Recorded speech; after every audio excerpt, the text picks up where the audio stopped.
terrified deer thrashing in violent ocean waves. Its hooves slid on the slippery rocks as the water pulled it into the sea. The frame freezes as a dark shadow appears beneath the surface. Whispers, "What would you do if nature's deadliest hunter came for this drowning deer?" A quick flash of lightning reveals a sudden twist, the orca's nose gently lifting the deer above water. Stay till the end to see why this killer whale broke all the rules. What happens next will change how you see the ocean forever. The young buck shouldn't have gone so close to the edge. Salty was a 2-year-old deer with more courage than sense. The doe he wanted to impress stood grazing near the cliffs of Alaska's Kenai Peninsula. One more step forward, just one more, crack! The ground disappeared beneath him. For a terrifying second, Salty fell through open air.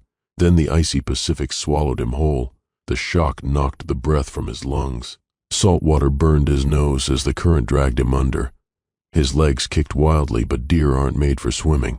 Each gasp brought more water than air. Above him, the sunlight danced on the waves, so close yet impossibly far. His vision darkened at the edges. This was how he would die. "Dispatch, we've got a deer in the drink at marker 12. Ranger Lopez's voice crackled over the radio. He shielded his eyes against the morning glare. "And, Jesus Christ, there's orcas moving in fast." His partner Jameis fumbled with the drone controller. The screen flickered to life, showing a massive orca circling the thrashing deer and 2 younger whales mirroring its movements, a no-attack posture. But something stranger. Jameis adjusted the zoom with shaking hands. They're not hunting. Look at their positioning. They're trying to help the damn deer. Lopez grabbed the radio again. "We need Marine unit support now. And someone call the Wildlife Center. Tell them to prep for 1 drowned deer and, hell, I don't know, maybe some confused orcas. 1125152 IMG, the orca pod." Nova felt the disturbance before she saw it. Her notched dorsal fin, earned in a long-ago battle with a great white, cut through the calm waters of the cove. Today should have been normal, salmon running thick near the shore, seals darting through the kelp.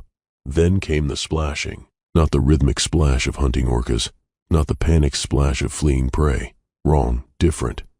Her son stayed close as she approached. What they found surprised them. A drowning land creature. Not food, not threat, just helpless. Then Nova remembered the old stories, the ones passed down through generations of her pod, the tales of when the land and sea creatures helped each other. She acted without hesitation. First, she circled the deer 3 times, assessing. The young buck panicked, kicking at her snout. She simply backed off and tried again. Gentle, patient. Second, she gave 2 sharp click-clicks, the help call every calf learned. Her son responded instantly, positioning himself on the deer's other side. Finally, she rose from below, her massive body lifting Salty like a living raft. The drone footage would later show this impossible moment in perfect clarity, 6 tons of apex predator becoming a lifeguard. Salty coughed, shocked to suddenly find himself riding on an orca's back. His hooves scrambled for purchase on Nova's slick skin. The struggle, the ocean fought them every inch. Currents pulled at Salty's legs, trying to drag him under again. Waves crashed over Nova's blowhole, forcing her to turn her head to breathe. Her son helped, pushing from behind when his mother tired. 2 miles. 2 grueling miles of orcas clicking encouragement to each other and Salty's weakening kicks as exhaustion set in, the shoreline seeming to move farther away with each wave. But then, thump! Salty collapsed onto the rocky shore, vomiting seawater but alive. His legs trembled uncontrollably, his chest heaved, but he was alive. Nova and her pod lingered just offshore watching. The rangers arriving on scene couldn't believe their eyes. The youngest orca, barely more than a calf himself, brought strands of kelp, draping them over Salty like a blanket. The deer was too exhausted to protest. Lopez and Jameis approached carefully, blankets in hand. "Easy now," Lopez murmured. "Let's get you warmed up, buddy." As they wrapped the shivering deer, Jameis kept glancing at the water. "They're not leaving," he noted. The orcas remained just beyond the breakers, their dorsal fins cutting through the surface like black knives. Think they want to make sure he's okay? Lopez asked. Before Jameis could answer, the lead orca, Nova, spy-hopped, raising her head vertically from the water. For one impossible moment, human and orca locked eyes. Then she vanished beneath the waves, her pod following. Dr. Torres at the marine lab nearly spilled her coffee. When orcas drown prey, they don't rescue it. This makes 0 sense. And she rewound the drone footage again. There it was, clear as day, Nova's son pushing the deer with his nose, the pod forming a protective circle, the careful way they avoided hurting Salty with their teeth. Her assistant pointed. Look how the young ones mimic Nova. They're learning. Kindness? And trail cameras told the real story. Nova's pod herded salmon toward shore at dawn. Salty drank there daily, often with other deer. The orcas lingered just offshore, spy-hopping to watch the deer. When boats approached, the pods slapped their tails. Salty always bolted before humans got close. And they've adopted him, Lopez realized. Then came the shark. A great white, 14 feet of muscle and teeth, started prowling the cove. Salty's safe haven wasn't safe anymore. Nova's son took charge. The young orca shot through the water like a torpedo. Doom! Ramming the shark at full speed. The impact sent fish scattering. The shark fled. The pod celebrated with victory clicks. Salty kept drinking, unaware how close he'd come to being lunch. Weather radios screamed warnings. Hurricane-force winds. 30-foot waves. Rangers secured the area, but Salty vanished. So did Nova's pod. For 2 days the bay stood empty, just howling wind and pounding rain. Then, ooh, and a sound no one expected. Dawn came quiet. The storm had passed, leaving the Alaskan shore washed clean. Then, snap, a twig broke. 8th IMG Salty stepped from the pines, his coat thick with winter fur. Behind him, 3 fawns wobbled on new legs, their wide eyes taking in the ocean. Their hooves pressed perfect hearts in the wet sand. Slap!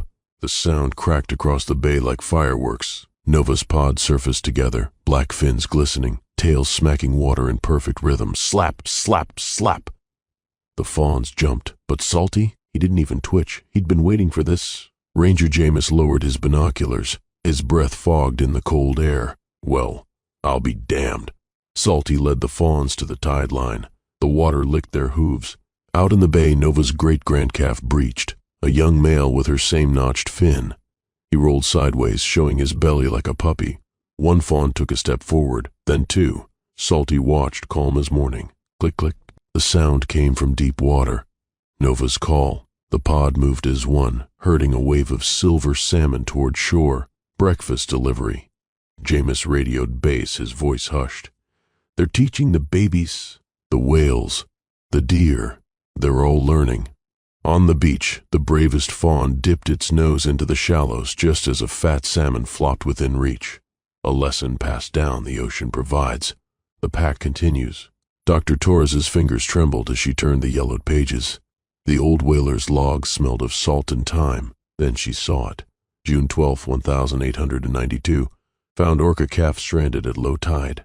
Watched doe nurse it 3 days until waters rose. Calf swam off strong. The book nearly slipped from her hands.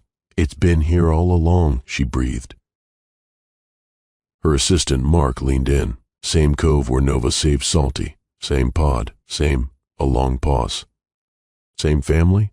Outside, waves crashed on rocks that hadn't changed in 130 years. They remember, Torres whispered. The words hung in the air like fog. Mark spread out maps on the table. Red lines showed the pod's migration route, unchanged since the 1800s. Every summer they come back here, he said, generation after generation. Torres pulled up drone footage. Nova's distinctive notch matched sketches in the log. That's not just memory, she said. That's tradition. Mark suddenly laughed. So what? The orcas told Salty's ancestors about this place. Torres stared at the grainy black and white photo tucked in the log, a doe standing belly deep, a small orca calf beside her. Maybe, she said softly, or maybe kindness just leaves marks that last. Outside, a whale breached. The sound echoed like a heartbeat across the cove. Trail cameras captured the impossible. Nova's pod breaking ice with their noses so deer could drink. Salty avoiding fishing nets, always bolting 10 minutes before boats arrived. Nova beaching just enough to push live salmon onto shore with her snout. Fisherman Eli caught it on phone video. That old girl still feeding him. 5 years later, Salty, now a massive buck, stood knee-deep in his cove. 6 fawns grazed behind him. Out in the bay, a familiar notched fin cut through sunset gold waves. Nova was older now, her movements slower, but she still came.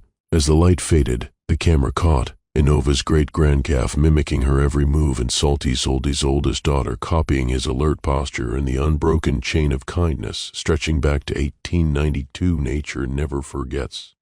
Smash like if this gave you chills, and subscribe for more real-life miracles. Salty lived to 11, twice the average deer lifespan. Nova's pod still visits the cove every spring.